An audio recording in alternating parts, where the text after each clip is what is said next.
Okay, so I know I said this channel was going to be about the creative process rather than anything technical, but out of all the things I see people not doing, this is at the top of the list, and it's such a simple thing that makes a huge amount of difference. I've only recently started doing this at the beginning of the year, but trust me, you'll wonder how you made videos before having not done it. Also, I don't think this is super widespread knowledge outside of audio nerds. In fact, what spurred this was me seeing a video from a semi-prominent creator, no names of course, who I'm pretty sure is not doing this. I'm going to play back a section from my most recent video 2 times, and I want you to think about which one you think sounds better, and maybe as a bonus think about what the difference actually is.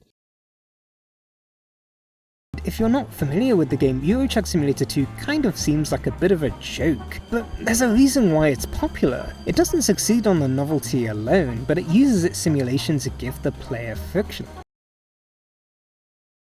If you're not familiar with the game, Euro Truck Simulator 2 kind of seems like a bit of a joke, but there's a reason why it's popular. It doesn't succeed on the novelty alone, but it uses its simulation to give the player friction.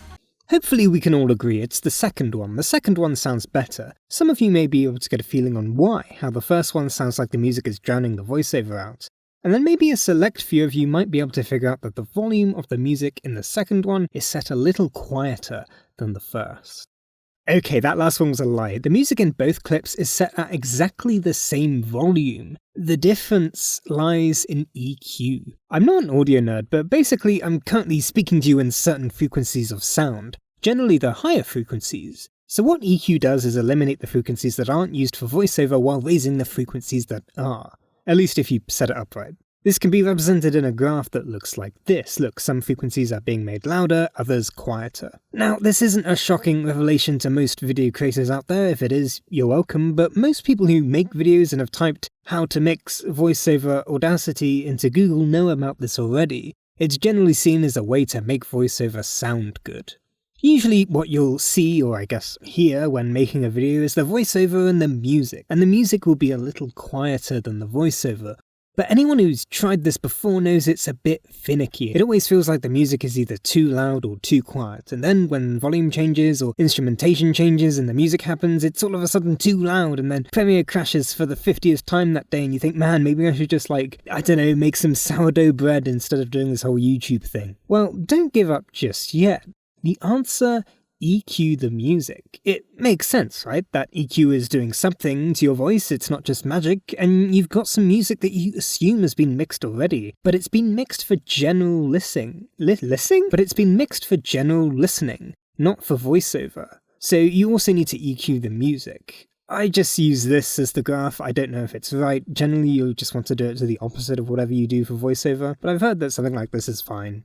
What results is music that still sounds loud enough that it's not pointless, but it also doesn't drown out the voiceover. So yeah, that's it. We don't have to worry about this anymore. It takes 5 seconds to do. I won't have to watch any more videos that don't EQ the music, because everyone in the world who makes videos will have watched this one, and where can we go from here? The climate crisis, next on the list. I think we can square that one away. Right, yeah, that's it. I'm still on break, by the way. I've been consuming media. I've watched Everything Everywhere All at Once. That was good. I watched The Menu, which I'm not sure if I liked, but in the sense that, I don't know, a very complicated film, I think, but I enjoyed it. I also played Cheer. That was a fun game. Sort of the developers definitely kind of no, they did what they set out to do. That's what I'm trying to say. It's a good, I recommend that. Wild Frost as well, a very difficult game, but a lot of fun. No video ideas for many of these, but I'm sure I'll be back at some point. So yeah, take care.